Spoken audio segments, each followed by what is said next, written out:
அனைவருக்கும் வணக்கம். என்னோட பேர் வந்து பாத்தீங்கன்னா கார்த்திக். நான் வந்து கலாம் குழுமத்தோட ஒருங்கிணைப்பாளர் நானு. நாம எதுக்காக இந்த பதிவு ஃபர்ஸ்ட் ரெடி பண்றோம்னு பாத்தீங்கன்னா, நம்ம வந்து ஒரு குறிப்பிட்ட காலத்துக்கு முன்னாடி வந்து பாத்தீங்கன்னா ஜேபி ஐயா பிரபாகரன் ஐயா கிட்ட வந்து பாத்தீங்கன்னா நம்ம ஏரியை புனரமைக்கிறது மூலியமா ஒரு கருத்து அவங்க கிட்ட சொல்லியிருந்தோம்.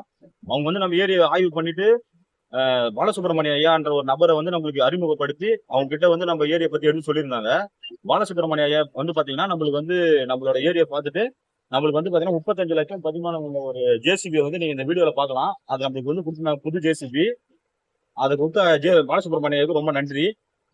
அது மட்டும் இல்லாம நம்ம ஜேபி ஐயா பிரபாகரன் ஐயா வந்து பாத்தீங்கன்னா அந்த உதவி மட்டும் பண்ணது இல்லாம நம்மளுக்கு வந்து பாத்தீங்கன்னா நிதி உதவியா ஒரு 5000 கொடுத்தது வந்து பாத்தீங்கன்னா எங்களுக்கு ரொம்ப ஒரு யூஸ்ஃபுல்லா இருந்துச்சு. அது மூலியமா தான் நாங்க வந்து நம்ம கோழினூர் ஏரியா வந்து புனரமைக்கிறதுக்கு வந்து பாத்தீங்கன்னா ஒரு படியா இருந்துச்சு எங்களுக்கு. இந்த பதிவு நம்ம எதுக்காக நம்ம இப்ப பதிவுறோம்னு பாத்தீங்கன்னா, நம்ம என்டிஎஸ்ஓ, அதாவது நம்ம தமிழ்நாட்டு ரீதியா இருக்க எல்லா என்டிஎஸ்ஓ தன்னார்வலர்களும் மற்றும் நெக்ஷனோ குழுவில் இருக்கிறவங்களும் ஒரு முழு பங்களிப்பு எங்களுக்கு கொடுத்து ஒரு நிதி உதவி கொடுத்தீங்கன்னா எங்களுக்கு ரொம்ப யூஸ்ஃபுல்லா இருக்கும். கோழினூரோட ஏரியை புனரமைக்கிறதுக்கு எங்களுக்கு ரொம்ப ஒரு யூஸ்ஃபுல்லா இருக்குன்ற ஒரு கருத்துக்காக தான் நாங்க இந்த வீடியோ பதிவிடுறோம்.